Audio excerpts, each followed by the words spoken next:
What's up, ladies and gents, Ghost here, and today I've got my first ever episode of Gun Guide for Battlefield 4, which is long overdue. So this is a series where I take a look at weapons that I use, explain why I use them, and in what situations. Today we're going to be taking a look at the ACE-23, or the ACE-23, however you prefer to actually say that. I'm not quite sure which one is actually correct, but this is definitely one of my favourite all-rounder assault rifles for the assault class. The reason I haven't made this earlier is because I really wanted to get a good feel for the gun. Before I do these kind of reviews, I like to get at least, around 250, 300 kills, get all the attachments, and I've actually got all of the unlocks for the assault class and all of the assault rifles unlocked. I've played around with most of them, and I can firmly say that this is definitely one of my favourite weapons. So to kick things off, let's talk a little bit how you can actually unlock the weapon in the first place. You might be a little bit puzzled if you've been getting kills with your assault rifles and just not getting this weapon. You actually need to complete an assignment, one of the gold assignments called Assault Expert. Now, to get access to this one, you first have to complete the bronze and silver assignments as prerequisites, and then you can do the gold one. And for that, you need to get 50 medkit ribbons, which I think you just get simply by throwing down medkits. I'm pretty sure medpacks count as well. You need 200 kills with any assault rifle, and you need to obtain 10 assault rifle ribbons, which again, you can get by getting kills with assault rifles. So not too difficult there, play a bit of assault and sooner or later you'll be bound to unlock this weapon unless you simply refuse to use the medkits or the medpacks, and if that is the case, then why the hell aren't you using them? Now for me, the ACE is definitely my go-to weapon for almost any range and almost any situation. It really just never fails me, and I think the reason behind this is that it has 770 rate of fire, which is not too shabby at all, to say the least.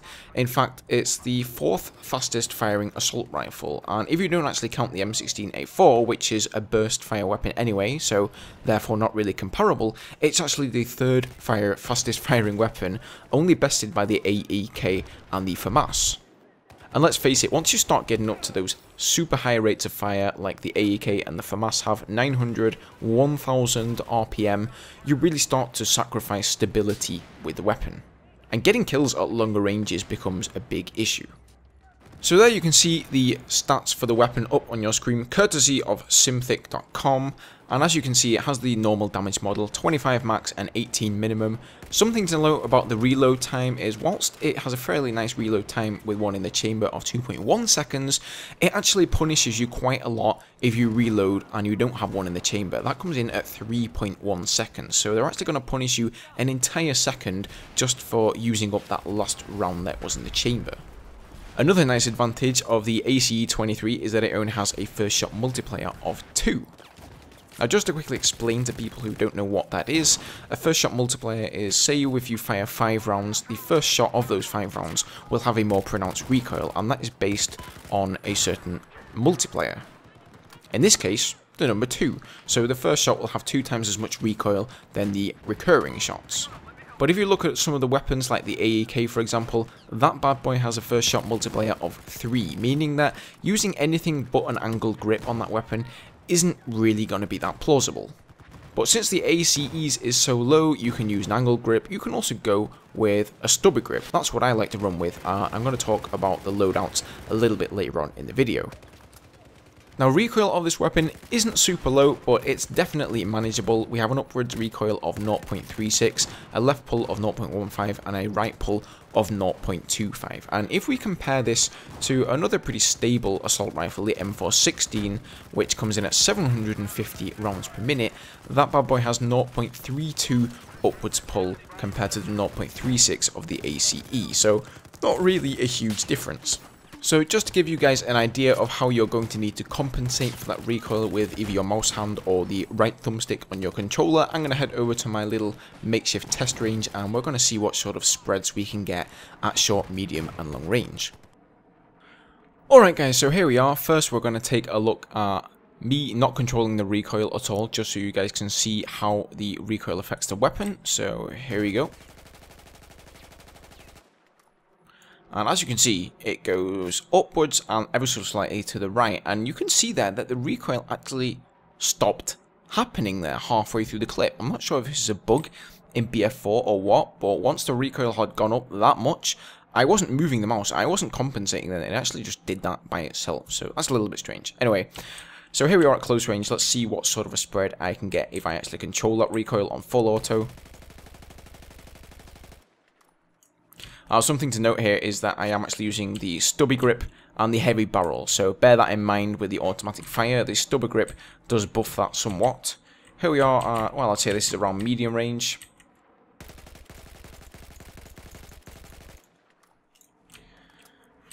That was a little bit bad by me, to be honest with you. I could have done better there, but as you can see, not too bad. And I think this is the longest range I'm going to get here.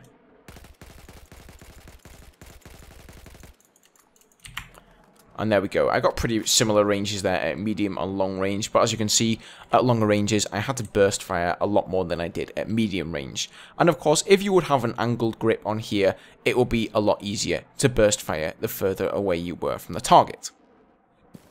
So let's get into loadouts for this weapon. Which are the best attachments to go to? Well, lucky for the optics, we actually unlock the Coyote red dot sight at 10 kills, which is awesome. In my opinion, this is definitely one of the best sights for the weapons. It doesn't go for all assault rifles. Some weapons, like the Orge 3, I believe, has the unlock of the red dot sight, which takes up much more screen real estate than the Coyote sight. So definitely, without a doubt, I would go for the Coyote sight.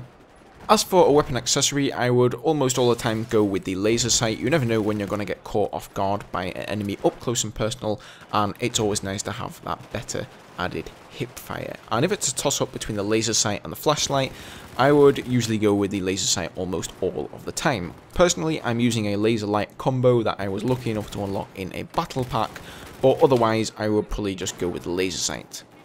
I don't really see much point in using the canted iron sights, because you've already got a Coyote sight on there, or a Cobra sight, or what have you. The magnifier, I have tried this out, but for me, it just really doesn't provide much of an assistance over the Coyote sight. So on to more important things as we look at the barrel. Here you have a toss-up between the heavy barrel and the muzzle brake really. You do have a suppressor, but really that's just for certain stealthy situations. Most of the time I would recommend the muzzle brake or the heavy barrel. Personally, I always go with the heavy barrel because I prefer the increased accuracy and simply having to compensate for that increased muzzle climb. The muzzle brake will essentially do the opposite of the heavy barrel. It will decrease the muzzle climb, but it will give you less accuracy. I would really recommend just getting used to using the heavy barrel and putting up with the increased muzzle climb. It may seem with a highish rate of fire weapon like the ACE, when you stick a heavy barrel in there, that it's quite hard to control for some people, but just stick with it, learn to control it, and you will definitely thank me in the end.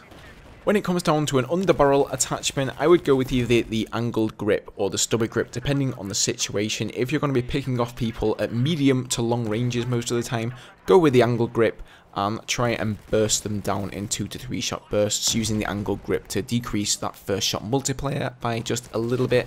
If you think you're going to be fighting at more short to medium ranges, I would go with a stubby grip, which will give you increased accuracy with full auto fire.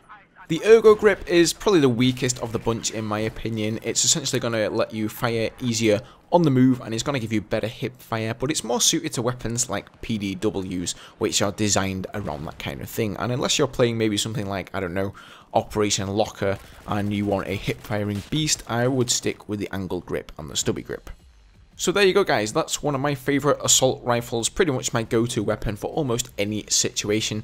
I hope you enjoyed this video guys. If you did, maybe you can give me a thumbs up down below, I would appreciate that ever so much. Thanks for watching, and I'll see you guys in the next one.